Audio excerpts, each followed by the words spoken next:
열왕기상 9장의 말씀을 보겠습니다. 열왕기상 9장의 말씀인데요. 그냥 오늘도 같이 문제를 보면서 풀어가겠습니다. 저희들이 지난주에 열왕기상 8장을 살펴봤죠. 8장에 보면 7장까지 성전을 건축하고 8장에 성전 건축을 위한 봉헌식을 합니다. 봉헌식을 하는데 봉헌식의 주 내용이 뭐냐면 기도였죠. 기도인데 어떤 기도입니까? 용서를 위한 기도죠. 우리가 죄를 지었을 때 그 죄에 대한 용서를 해달라. 그리고 성전을 향해서 기도하면 다 용서해달라고 하는 기도입니다. 근데 이 성전이 우리에게 가르쳐주는 성전은 하나님과 만나는 곳이죠. 인간이 하나님과 만나는 곳, 그래서 하나님 앞에 기도하는 곳이고 또 예배가 이루어지는 곳이 성전입니다. 근데 하나님과 만남이 이루어질 때 구약에는 하나님께서 제일 먼저 성막을 짓게 하셨죠. 사실 성막 이전에는 뭐가 있습니까? 원래는 에덴 동산이 성전이라고 얘기할 수 있거든요. 왜냐하면 에덴 동산에서 하나님께서 아담과 하와를 만나 주셨잖아요. 근데 죄를 범해서 쫓겨나게 되죠. 그리고 나서 하나님을 만나는 곳이 어디냐? 그냥 간단하게 얘기하면 제단이라고 얘기할 수 있습니다. 아브라함이 제단을 쌓고 하는 것처럼 하나님 앞에 제사를 드리는 제단에서 하나님이 만나 주십니다. 그러다가 하나님께서 성막을 짓게 하셔서 이동하는 성전 광야에서 이동하죠. 그리고 나서 이제 가나안 땅에 들어왔을 때 다윗이 성전을 짓기를 원하니까 하나님이 다윗이 아닌 솔로몬으로 하여금 성전을 짓게 하십니다. 그래서 솔로몬의 성전이죠. 근데 솔로몬의 성전이 나중에 바벨론에 의해서 이스라엘이 멸망하면서 성전도 무너집니다. 그리고 나서 두 번째 지은 성전이 뭐냐면 수룹바벨이라는 사람이 바벨론의 포로로 끌려가 있던 이스라엘 백성들을 데리고 옵니다. 그래서 이 당시 지도자인데 이 수룹바벨을 중심으로 해서 성전을 짓게 돼서 수룹바벨 성전이라고 이야기합니다. 근데 이게 성경에는 그냥 간단하게만 나와 있기 때문에 이 수룹바벨 성전이 어떻게 됐다 그건 잘 모르겠습니다. 그리고 나서 이제 예수님이 오실 때에 헤롯이 에돔 사람인데 에서의 후손인데 헤롯이 이스라엘의 왕이 되면서 백성들의 마음을 얻기 위해서 헤롯 성전을 건축을 하게 되어지죠. 게다가 결국 AD 70년에 로마에 의해서 예루살렘이 무너지면서 이 성전도 다 무너져 버립니다. 그래서 이 헤롯의 성전을 화려하게 지었는데 여기에 금을 많이 입힌 것 같아요. 근데 이제 로마의 군인들이 성전을 무너뜨리면서 그 성전 안에 있는 금을 빼앗아가기 위해서 훔쳐가기 위해서 완전히 성전을 박살냈기 때문에 돌 위에 돌 하나도 남지 않는다 하는 예수님의 그 예언의 말씀이 그대로 이제 이루어지게 됩니다. 그런데 이 건물로서의 성전은 사실은 뭘 보여주려고 하는 거냐면 참 성전이 진짜 성전이신 예수님을 우리에게 보여주는 거죠. 그래서 예수님께서 우리의 성전이 되셔서 하나님이 예수님을 통해서 우리와 함께 하시고 우리를 만나 주시는 것이죠. 그리고 나서 예수님이 승천하신 후에는 어떻게 성전이 계속 존재하나요? 우리 자신이 성전이 되죠. 왜냐하면 여기에 성령께서 우리 안에 오셔서 우리 안에 성령이 들어오셔서 우리를 성전 삼아 함께 하십니다. 그래서 우리가 로마서에 보면 결국은 예배 처소잖아요. 우리의 몸을 하나님 기뻐하는 거룩한 산제물로 드리라고 하는 것이 우리가 성전이기도 하고 우리가 하나님 앞에 드려지는 예물이 되기도 하고 하는 겁니다. 그래서 이 구약의 성전이라고 하는 것은 결국은 예수님이나 우리를 어떻게 좀 보여주는 거죠. 그래서 천국에 가면 성전이 없다 그랬어요. 왜냐하면 하나님 자신이 거기서 직접 하나님과 우리가 직접적으로 만나니까 굳이 성전이 있을 필요가 없잖아요. 그래서 천국에는 성전이 없고 하나님과 하나님의 백성이고 자녀인 우리가 그냥 함께 같이 있기 때문에 성전이 필요 없다라는 거죠. 그래서 이렇게 성전에 관한 이야기를 우리가 나눴습니다. 그래서 지난주에는 이 솔로몬이 성전을 건축하고 성전의 의미가 뭔지를 아니까 기도를 하잖아요. 그래서 성전을 위해서 우리가 죄를 지면 성전을 향해서 기도하면 용서해 주십시오. 그래서 예수님 자신이 우리의 죄를 위해서 오신 것이죠. 그래서 보면 성경에 보면 히브리서에 보면 예수님이 제사장이시고, 그죠? 예수님이 제물이 되시죠. 그리고 예수님이 성전이시잖아요. 그래서 제사장이신 예수님이 자기 자신을 제물로, 그리고 성전이 되어서 하나님 앞에 제사를 지내심으로 우리의 죄 문제를 다 해결해 주시는 거죠. 그래서 완전히 이루어지는 거. 그러니까 성경이 얘기하는 거는 결국은 예수님이 우리의 구원자시다. 그러니까 이렇게도 가르쳐주고 이렇게도 가르쳐주고, 그래서 예수님이 우리의 구원자시구나. 그래서 구약 성경에서 얘기하는 것들 하나하나가 다 예수님을 가리고 있구나 하는 것을 우리가 생각해 볼 수 있습니다. 이제 오늘은 이제 성전 건축 이후에 있었던 모습들을 얘기하는데, 이제 그 솔로몬이 타락하기 이전까지의 번영, 하나님께서 솔로몬에게 주시는 복을 우리가 좀 생각해 볼 수 있습니다. 먼저는 1번 문제를 보시면 이제 성전 건축과 연결된 부분이 여기 한 9절까지 연결돼서 나오는데, 먼저 한번 볼게요. 1번에 보시면 하나님께서 다시 솔로몬을 찾아오신 때는 언제입니까? 하나님이 언제 또 솔로몬을 찾아오시나요?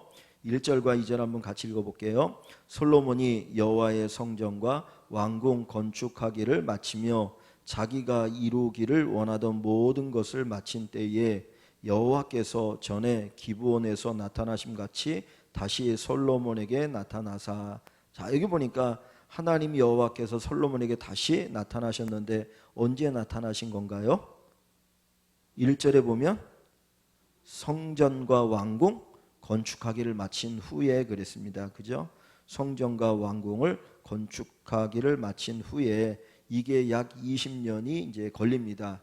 성전을 7년, 그다음 왕궁을 14년 이렇게 기간 동안 건축하게 되기 때문에 20년이라고 하는 이제 시간이 흘러가게 되죠. 정확하게 하면 21년이라고 얘기할 수 있는데 뒷부분에 가보면 20년이라는 표현이 있습니다.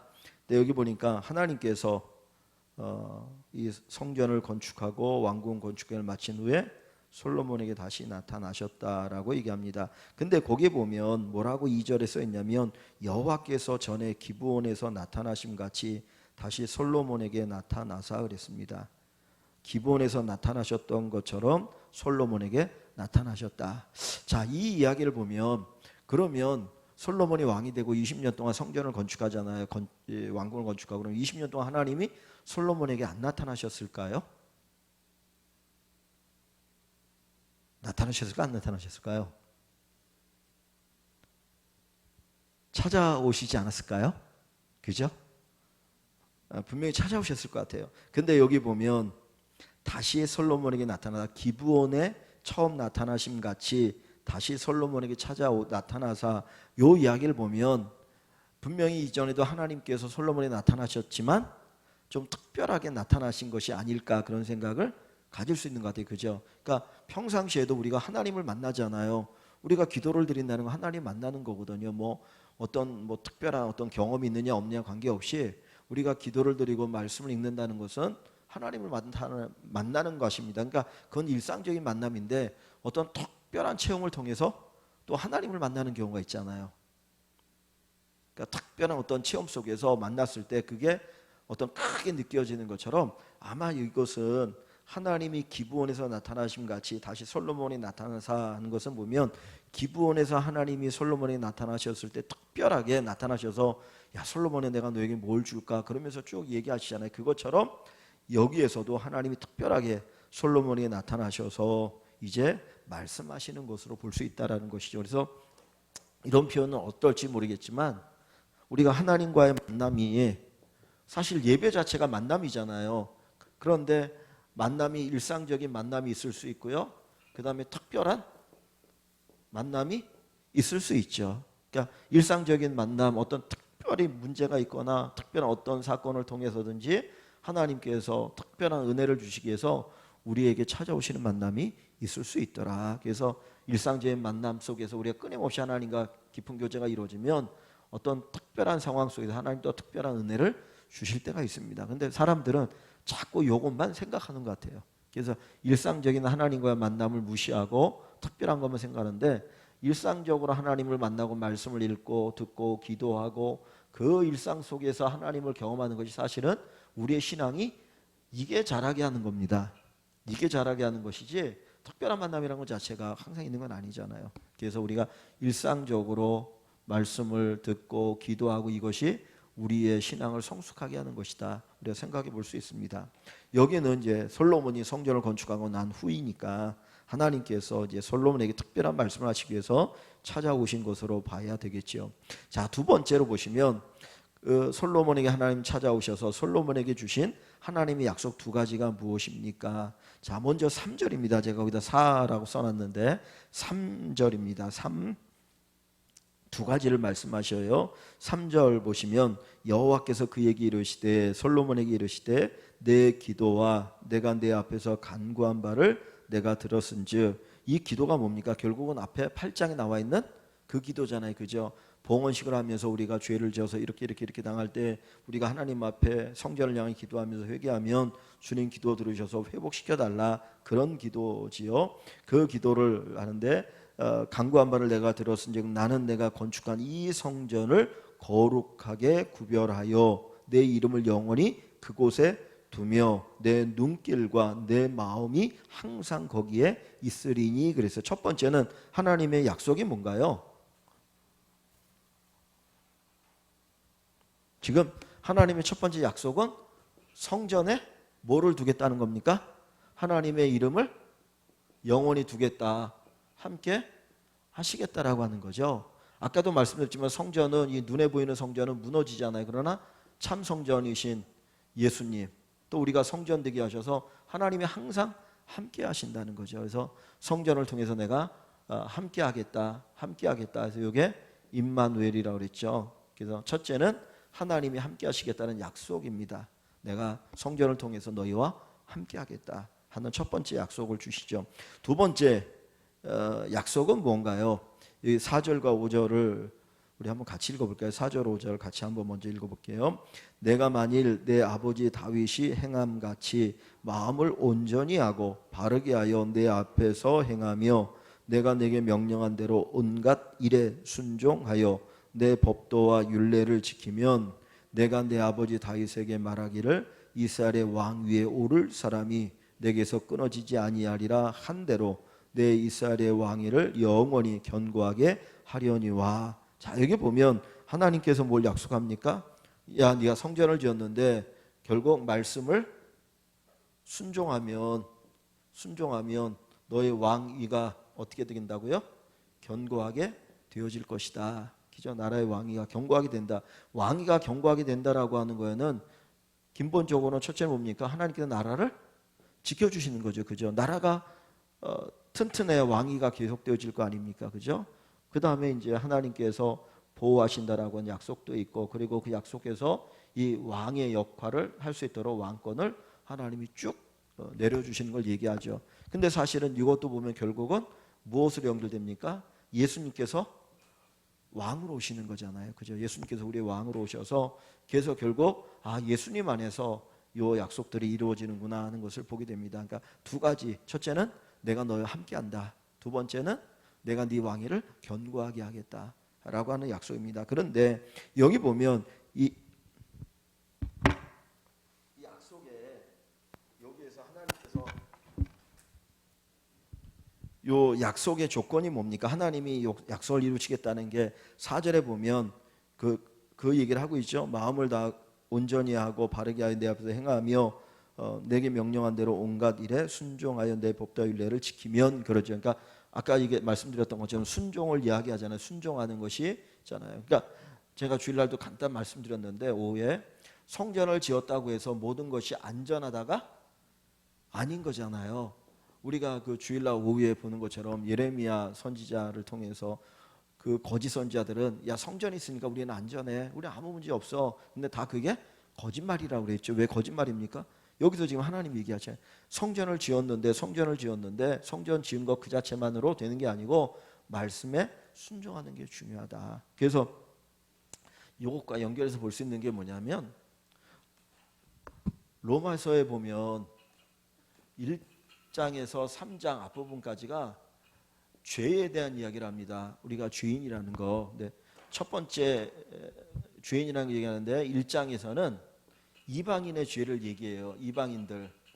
이방인들은 유대인이 아니라 하나님 모르는 사람들이잖아요. 이 이방인들이 우상을 숭배한 거에 대해서 너희가 죄를 지었다. 그리고 그 하나님을 섬기지 않고 우상 숭배하면서 타락한 여러 가지 그런 죄목을 이야기합니다. 2장에서는 누굴 얘기하냐면 누구의 죄를 유대인의 죄를 얘기합니다. 유대인의 죄를 얘기하는데 유대인들이 자랑스러웠던 거 뭐냐면 우리에게는 율법이 있다는 거예요. 율법. 하나님이 우리는 택한 백성이고 우리에게는 율법이 있어서 이 율법 가지고 우리가 마치 스승처럼 한다는 거죠. 그때 바울이 이 유대인들의 죄를 얘기하는데 율법을 가지고 있으면 뭐하냐. 너희가 남은 가르치면서 너희는 뭐한다? 안 한다는 거예요.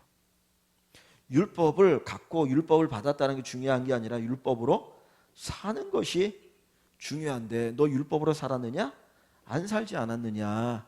그러니까 너희는 율법이 있어서 하나님이 주신 법조문의 율법을 가지고 있다고 자랑하지만 너희가 살지 않아서 오히려 너희들이 이방인들이 죄인이라고 욕하는 그 죄를 너희도 짓고 있다는 거예요. 그래서 이방인들에게는 양심이 율법이 되고 왜냐하면 율법을 안 받았으니까 그러나 하나님께서 양심에다가 이 율법을 새겨놨다는 거죠. 근데 너희는 율법을 가지고서 안 지니까 결국은 유대인인 너희나 이방인인 우상숭배하는 이 사람들은 다 뭡니까? 죄인이라는 거예요. 그래서 로마서 3장 10절에 보면 의인 없나니? 하나도 없다. 다 죄인이다. 그 얘기를 하는 거예요. 그래서 누가 필요하다는 겁니까? 인간 스스로는 죄 문제를 해결할 수 없으니까 죄 문제를 해결할 수 있는 예수 그리스도가 오셨다. 이것이 하나님께서 준비하신 의다. 그래서 이 예수님을 모시면 바로 이 하나님께서 우리를 의인으로 인정해 주시는 것이다. 이게 뭐예요? 믿음이. 그래서 믿음으로 의롭다고 받는다는 거예요. 그러니까 결국은 똑같은 거예요. 율법을 받았다고 해서 율법을 난 있어. 내가 성경책이 있어. 성경책 가지고 천국 가는 게 아니잖아요. 성경책을 믿고 성경에 있는 이 말씀을 믿고 이 말씀대로 살아야 천국 가는 거잖아요. 그래서 똑같은 얘기를 하는 거예요. 성전을 지었다고 해서 성전 자체가 너희를 구원을 보증해 주는 게 아니야. 그 얘기를 여기서 하고 계시는 거죠. 그래서 순종하는 내가 성전을 통해서 너희와 함께 할 거니까 너희가 내 말에 순종하면 나를 왕으로 삼고 순종하면 내가 너희를 이렇게 할 것이다. 사실 왕이라는 것도 우리가 생각해 보면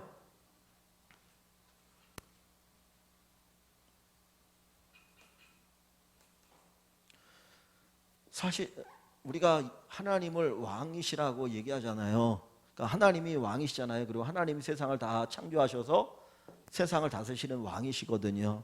근데 하나님께서 왕이신데 인간을 창조하면서 인간에게 이 왕의 권세를 뭐 하셨습니까?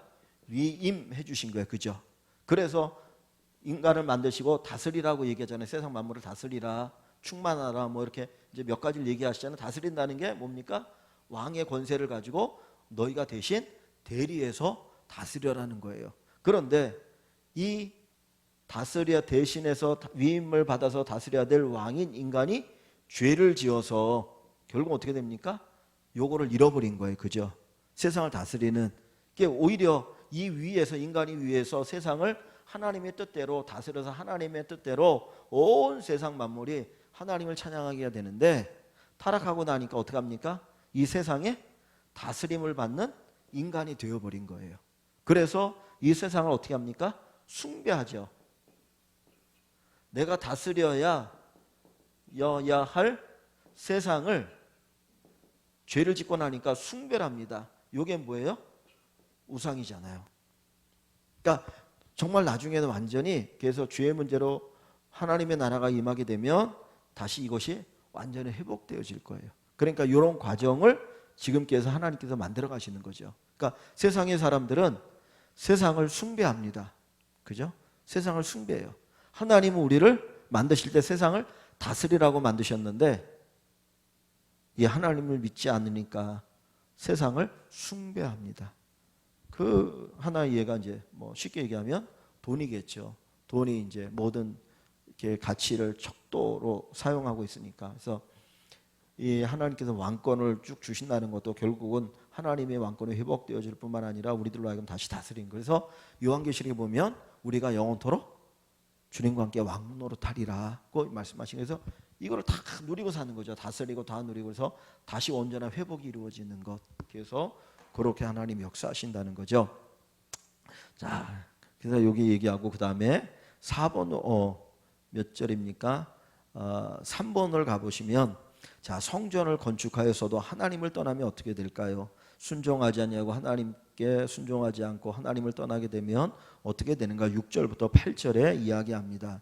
한번 6절부터 8절 읽어볼까요? 만일 너희나 너희의 자손이 아주 돌아서서 나를 따르지 아니하며 내가 너희 앞에 둔 나의 계명과 법도를 지키지 아니하고 가서 다른 신을 섬겨 그것을 경배하면 내가 이스라엘을 내가 그들에게 준 땅에서 끊어버릴 것이요 내 이름을 위하여 내가 거룩하게 구별한 이 성전이라도 내 앞에서 던져버리리니 이스라엘은 모든 민족 가운데에서 속담거리와 이야기거리가 될 것이며 이 성전이 높을지라도 지나가는 자마다 놀리며 비웃어 이르되 여호와께서 무슨 까닭으로 이 땅과 이 성전에 이같이 행하셨는고 하면 그랬습니다. 저기 보니까 6절에 하나님 성전을 너희가 지어도 내 법도를 따르지 않으면 그랬죠. 나를 따르지 않고 법도를 지키지 않고 다른 신 우상을 숭배하면 요 세 가지가 결국 같이 가는 거죠. 그죠? 하나님 따르지 않고 하나님의 계명을 지키지 않고 그 다음에 우상을 숭배하면 하나는 나머지 두 가지와 같이 다 연결되어 있습니다. 그렇게 되어지면 하나님이 어떻게 합니까? 첫째가 7절에 이 가나안 땅에서 너희를 끊어버리겠다. 그죠? 그러니까 나라가 망해서 포로로 끌려가는 일들이 있게 되어지는 것, 그거를 예언하고 있고, 두 번째는 이 거룩한 성전, 구별한 이 성전이라도 어떻게 해요? 하나님이 던져버리시. 어디다 던져버립니까? 이방인에게 던져버리는 거죠. 이방인에게 주어버리는 거예요. 그래서 결국은 성전이 무너지게 되고 사람들에게, 세상의 모든 민족에게 뭐가 됩니까? 속담거리가 될 거라는 거죠. 속담거리가 될 것이다. 그래서 지나가는 사람들마다 비웃게 되어진다. 그러니까 성전 자체가 결코 어떤 보증을 해주는 것은 아무것도 없다는 겁니다. 그거는 그냥 우리가 죄를 지을 때 하나님 앞에 그 우리의 죄를 고백하고 용서받기 위해서 또 하나님 앞에 제사를 드리기 위해서 하나님께서 구별해 놓으신 그 장소이지, 그 장소 자체가 우리를 이렇게 구원을 보증해 주는 것은 없다. 그 이야기를 합니다. 자, 그런데 이제 그 밑에 보시면 9절까지 봐야 되나 보네요. 제가 8절만 그 다음에 밑에 보시면 4번 보면 세상 사람들이 이 일에 대해 어떻게 평가합니까? 그 사람들이 어떻게 평가합니까? 왜 여호와께서 성전이 허물어지도록 내버려 두셨느냐? 그렇게 얘기하면 9절에 그들이 대답하기를 그들이 그들의 조상들을 애굽 땅에서 인도하여 내신 그들의 하나님 여호와를 버리고 여호와 하나님을 버리고 다른 신을 따라가서 그를 경배하며 섬김으로, 그러니까 하나님을 버리고 우상 숭배하니까 여호와께서 이 모든 재앙을 그들에게 내리셨다라고 세상 사람들도 이야기한다는 거죠. 그러니까 세상 사람들도 아는 거예요. 그런데 누가 몰라요? 자기네들만 모르는 거죠. 그 이야기를 여기 하고 있습니다. 그래서 세상 사람들도 너 제대로 하나님을 안 믿어서 하나님 떠나서 그렇게 되는 거야 하는 이야기가 여기 나타나게 된다는 것을 보여주죠. 자, 그래서 여기까지가 이제 성전에 관한 이야기가 기록되어 있습니다. 그러니까 성전을 건축하고 나서 하나님이 다시 찾아오셔서 주신 말이 무엇입니까? 야, 성전 짓느라 고생했어. 내가 이 성전에 내 이름을 두고 너희와 함께 할 거야. 그리고 왕위를 경고하게 할 텐데 너희가 나를 잘 섬기고 따라가면 내가 이렇게 너희를 위해서 할 것이지만 너희가 나를 버리고 우상을 숭배하면 이 성전이라도 내가 헐어버려서 온 세상이 조롱거리가 되게 하겠다. 그러니까 그 신명기에도 우리에게 말씀하는 건 뭐냐면 하나님께서 복과 저주를 우리 앞에 이렇게 놓으셨다는 거예요. 그래서 우리로 하여금 복을 선택할 수도 있고 저주를 선택할 수 있도록 하셨다는 겁니다. 내가 하나님을 잘 믿으면 어떻게 됩니까?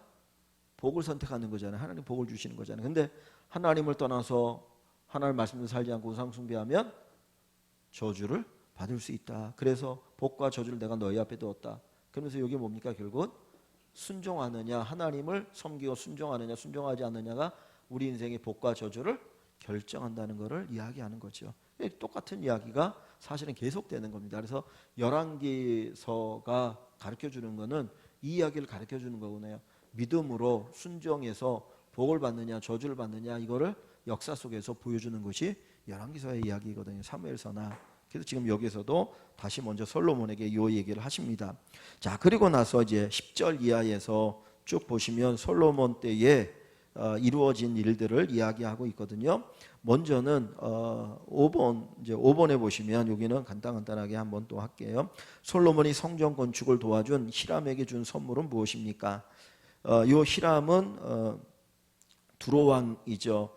거기에서 성전을 건축할 때 기술자들을 데리고 오기도 했고 백향목을 가져와서 성전을 건축하잖아요. 또 자기 왕궁도 건축하고. 그런데 그것에 대해서 감사해서 이 솔로몬이 준 땅이 있습니다. 여기 10절 말씀해 보면 솔로몬이 두 집 곧 여호와의 성전과 왕궁을 20년 만에 건축하기를 마치고 20년이나 긴 시간이 흘렀습니다. 다 건축하는데.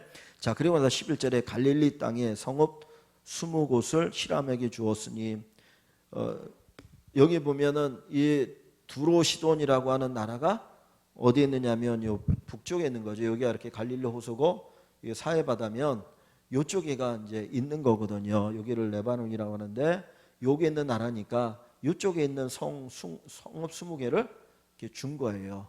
이제 역대기는 또 히람이 준 뭐 것도 있습니다. 그러니까 서로 뭐 주고받으면서 여기를 개발하려고 했는지 하여튼 뭐 그런 것 같아요. 정확히 모르겠는데. 근데 여기 보면 그렇게 해서 20개를 줬습니다. 그런데 히람이 별로 마음에 썩 내켜 하지 않아요. 그래서 여기 12절에 보면 뭐 이제 이런 것들을 솔로몬에게 제공해서 그것에 대한 보답을 이렇게 줬는데 히람이 두로에서 와서 솔로몬이 자기에 준 성읍들을 쭉 둘러보고 눈에 들지 아니하여 마음이 안 차는 거예요. 뭐 이런 땅을 내게 줬어.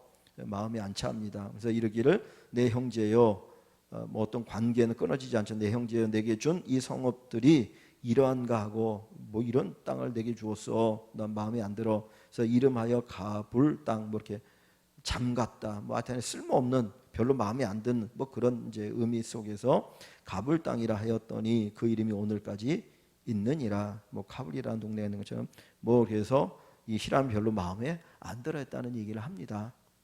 내한테는 건축하고 나서 줬다는 거죠. 자, 그리고 이제 15절부터 이하에 보면 여기 이제 6번을 보시면 솔로몬이 역군을 일으켜 건축한 성읍들은 무엇입니까? 이제 성읍들을 건축을 합니다. 15절부터 조금 볼게요. 솔로몬 왕이 역군을 일으킨 까닭은 일하는 사람이죠. 역군이라는 거는 이제 어떤 건물을 짓기 위해서 아니면 어떤 뭐 성을 쌓든지 하여튼 일을 시키기 위해서 노역 이렇게 이제 강제로 불러일으킨 사람들을 얘기하는데 여호와의 성전과 자기의 궁과 밀로와 그랬어요. 밀로. 요 뒤에 가 보면 이제 또 그런 게 나오는데 이 밀로라는 게 이게 사실 정확하게는 이제 뭐 오래전이니까 발견된 데가 있고 발견되지 않은 곳이 있는데 원래 다윗이 이렇게 만든 성이 이렇게 예루살렘이 있어요. 여기가 다윗성, 처음에는 다윗성이라고 하죠. 그래서 작았던 곳인데 요 위에가 이렇게 이제 성전을 여기다 짓습니다. 성전을 여기다 짓고 여기다 솔로몬이 자기의 궁을 지었습니다. 근데 여기가 이렇게 이제 좀 이렇게 언덕이 져서 여기가 이렇게 높이가 이렇게 나요. 근데 여기를 밀로라고 이야기하는 것 같아요. 그래서 여기에다가 그 애굽에서 데리고 온 그 애굽 공주 자기 부인의 위한 집을 여기다 지은 것처럼 얘기합니다. 그래서 이제 여기를 밀로라고 얘기를 보통 한다고 합니다. 여기 밀로라고 하는데 그래서 하여튼 이렇게 다시 건축을 했다. 밀로와 예루살렘 성과 그 다음에 또 보면 하솔이라고 하는 것은 아까 이렇게 하면 요 갈릴리 호수 위에를 하솔이라고 얘기합니다. 여기 그 다음에 또 어디입니까? 하솔과 무깃도라는 건 여기가 이제 갈멜산이 있는데 이쪽이 이제 무깃도예요. 그래서 이스라엘 평원 있는데 여기를 무깃도 여기 하고 그 다음에 게셀 하면 게셀은 요 밑에 쪽을 이제 요쪽을 게셀이라고 합니다. 그래서 여기 중요한 세 개의 도시를 건축을 하고요. 그래서를 건축하여 하려 하였습니다. 왜냐하면 여기가 이제 어떤 군사적으로 중요한 위치라고 생각하는 거예요. 그래서 요 밑에서 오는 거를 막기 위해서 여기 위에서 오는 거, 그다음 무기또는 여기가 이제 사방이 이렇게 쫙 평원으로 돼가지고 여기에서 보면 다 볼 수 있거든요. 그래서 뭐 이제 그 아마겟돈 전쟁할 때 여기를 얘기합니다. 요 무기또 있는 여기를 아마겟돈이라고 얘기하는데, 뭐 마지막 때 여기에서 큰 전쟁이 있을 것이다. 여기가 워낙 전쟁이 많이 있으니까 아마겟돈이란 말을 요한계시록에 쓰는 거예요. 여기에서가 아니고 여기에서 워낙 하니까 이스라엘 사람들은 알잖아요. 아마겟돈 하면 여기 원래 전쟁이 엄청나게 많이 있던데 이쪽에서 일루에서 여기에서 해서 맨날 여기서 싸우는 거예요. 이게 요충지라. 길이 만나는 곳인, 그러니까 아마겟돈의 큰 전쟁, 맞아, 우리 옛날에 우리 역사에 전쟁이 있었기 때문에 그럴 거야지, 무슨 이스라엘에서 3차 전쟁이 일어난다, 그거는 너무 편협하게 얘기하는 겁니다.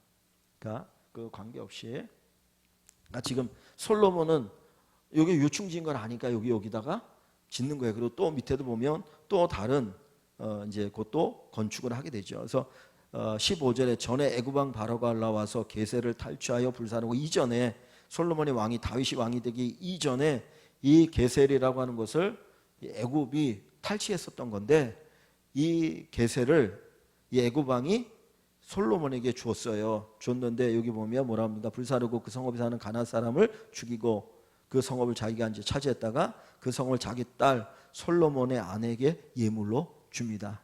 자기 딸을 솔로몬이 시집 보내면서 야, 이거 예물로 해서 이거 가져가라. 그래서 요거를 줬는데 왜 줍니까? 이게 중요한 요충지니까 그걸 받은 걸 얘기하겠죠. 그래서 이렇게 어떤 군사적으로 중요한 요충지를 짓고, 그 다음에 그 밑에 보면 또 나옵니다. 7절에 솔로몬의 게셀과 그 아래 벳호론, 요 밑에 이제 벳호론이라는 곳에 또 있는데 거기를 또 건축하고, 바알랏과 그 땅의 들에 있는 다드몰과, 이 다드몰은 저 위쪽을 얘기합니다.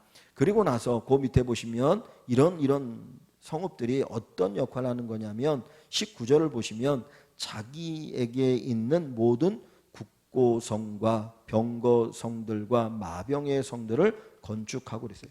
국고성이라고 하는 거는 곡식을 저장하는 곳이에요. 그러니까 전쟁이 나면 그 양식이 필요하니까 국고성 저장합니다. 우리나라에도 뭐 이제 그런 거 있지 않습니까? 뭐 하여튼 국가에서 뭐 얼만큼의 쌀을 미리 저장해 낸다. 그 다음에 뭐가 있습니까? 여기 또 병거성,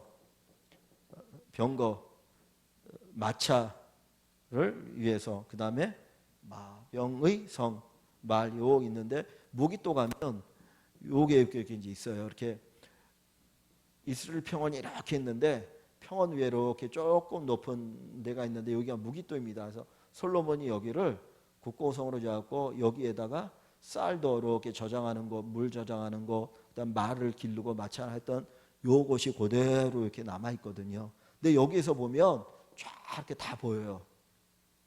그래서 이거를 점령하기 위해서 끊임없이 이제 막 전쟁이 여기에 옛날에 많이 있었다는 거예요. 우리나라에 뭐 백마고지 뭐 전투 얘기하잖아요. 철원에 그렇게 높은, 가서 보니까 그렇게 높은 건 아니더라고요. 근데 거기가 위이기 때문에 저쪽에 다 보이거든요. 그러니까 거기를 점령하려고 하는 건데 요게 이제 무기또입니다.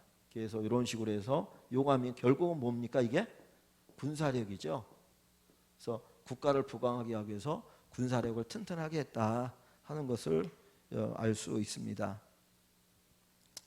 그 다음에 이제 그 밑에 7번으로 한 번 더 가보시면요. 솔로몬이 노예로 역군을 삼은 사람들은 어떤 사람들입니까? 자, 20절부터 보면 솔로몬이 역군을 삼은 사람들이 나오는데, 사실 5장에도 그 역군을 삼는 게 나오는데, 먼저 여기 한번 볼게요. 자, 몇 절입니까? 15절부터 19절이죠. 15절에 보면 솔로몬 왕이 역군을 일으킨 까닭은 이러하니 여호와의 성전과 이렇게 짓는 것을 위해서 역군을 세웠다라고 얘기를 하죠. 자, 그리고 나서 그 노예로 삼은 역군들은 이제 어떤 사람들입니까? 20절 말씀에 보면 이스라엘 자손이 아닌 아모리 사람, 헷 사람, 브리스 사람, 히윗 사람, 여부 사람 중 남아 있는 모든 사람. 사실 이 사람들은 어떤 사람입니까?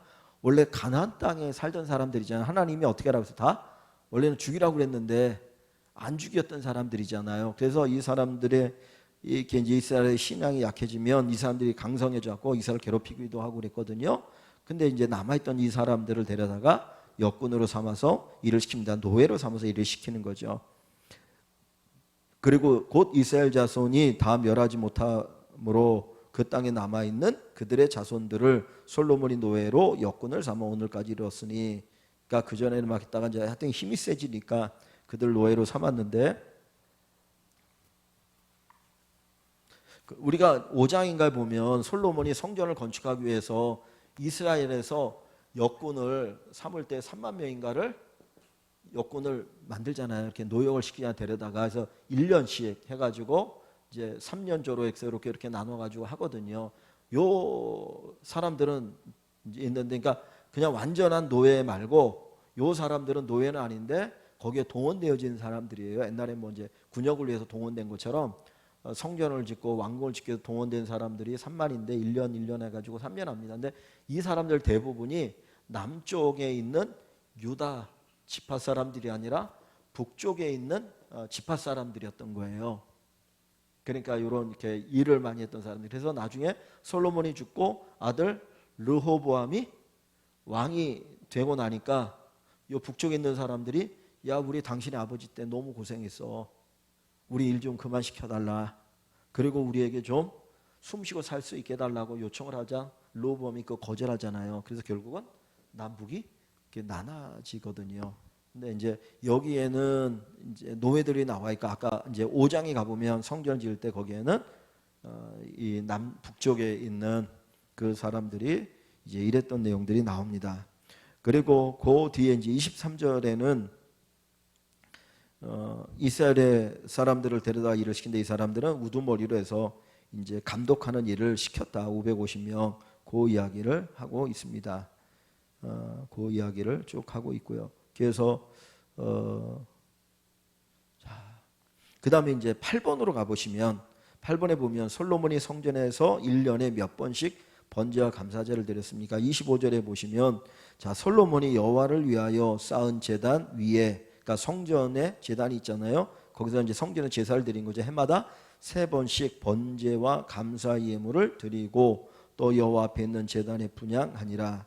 이에 성전 짓는 일이 마치니라 했습니다. 자, 성전에서 1년에 몇 번씩 번제나 감사제를 드린 건가요?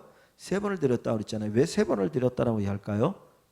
솔로몬이 딱 3번만 가서 성전을 드렸을까요? 바로 자기 왕궁 바로 위인데 걸어가면 뭐 얼마 안 거리는데 한 1, 2분이면 갈 수 있는데, 이게 뭔가요? 3번을 얘기하는 거는 그냥 3번이 아니라 절기에 다 지켰다는 게 있죠. 그죠? 3대 절기가 있으면 3대 절기는 반드시 하나님 앞에 제사하게 하니까 솔로몬이 3대 절기를 다 온전히 지켰다, 그 얘기를 하려고 하는 겁니다.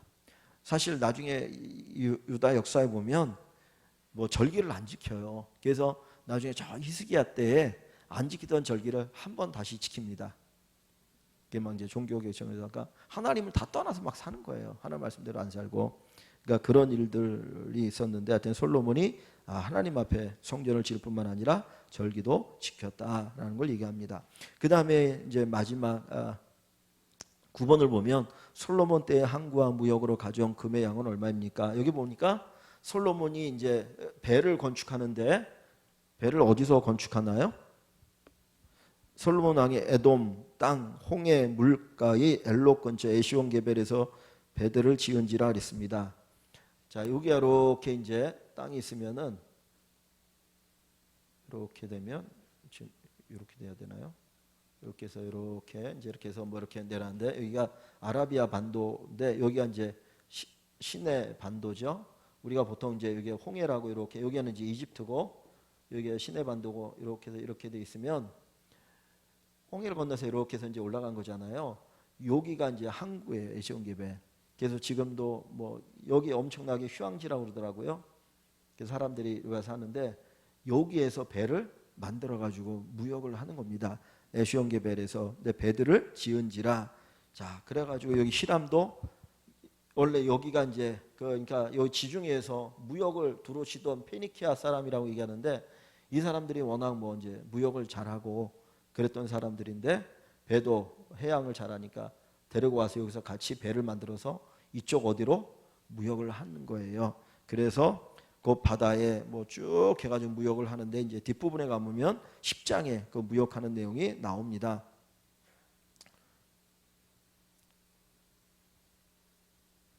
그 10장에 보면 11절에 보시면 11절에 보면 뭐 이런 말이 나오죠. 오빌에서부터 금을 실어온 히람의 배들이 오빌에서 많은 백단모가 부수어 운반하여 오매 왕이 뭐 여호와의 성전과 왕의 난간을 만들고 또 뭐 이렇게 쭉 나와서 쭉 얘기하죠. 그래갖고 무역을 나타내 꽤 많이 한 부분들을 보여줍니다. 그래서 뒷부분에도 보면 이제 뭐 15절에도 그 외에 또 상인들이 무역하는 객상과 막 이제 얘기가 나와요. 그러니까 엄청나게 이 나라가 세계 여러 나라와 무역을 하면서 경제적으로도 발전했다는 걸 보여줍니다. 그래서 그 내용이 28절에 9장 28절에 그들이 오빌에 이르러 거기서 그 오빌의 금이 아주 되게 좋은 금이라고 했잖아요. 금 420달란트를 얻고 솔로몬 왕에게로 가져왔더라. 이 이야기를 보면 어떤 무역을 통해서 이렇게 했다라는 거 볼 수 있거든요. 그러니까 여기서 보여주는 거 뭐냐면 이제 뭐 아까 건축하는 거 얘기가 나오고 그 다음에 지금 배를 만들어서 무역하는 얘기가 나오는데 다 뭡니까? 나라가 솔로몬 때 번창했다라고 하는 것을 간접적으로 보여주는 거죠. 그래서 하나님 앞에 솔로몬이 성전을 짓고 하나님 중심을 움직일 때 하나님께서 이렇게 번창하게 하셨더라 하는 얘기를 합니다.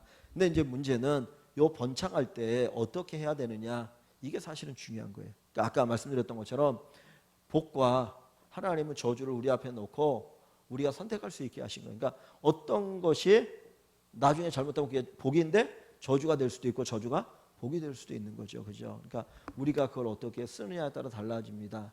네. 이 솔로몬이 하나님을 잘 섬길 때에 하나님께서는 많은 번영을 주셔요. 근데 나중에 아까 여기 보면 뭐 국고성을 건축하고 병고성을 건축하고 그랬는데 하나님을 떠나면 이게 뭐가 됩니까? 우상이 되는 거잖아요. 그게 우상이 돼가지고 이거 있으니까 우리는 안전해, 하나님 필요 없어, 그러다가 또 폭삭 망하게 되어지는 거죠. 그러니까 우리가 잘 봐야 됩니다. 하나님 안에 있을 때 이 모든 것이 복이지 하나님을 떠나면 이것이 우리를 짓누르고 우리를 숨막히게 만드는 것이 되어질 수 있다. 이 부분들을 우리가 생각해 볼 수 있으면 좋겠습니다. 그래서 오늘은 이제 솔로몬의 번영 첫 번째로 그냥 제목을 잡았는데, 그래서 다음 주에 또 뒷부분을 같이 나누도록 하겠습니다.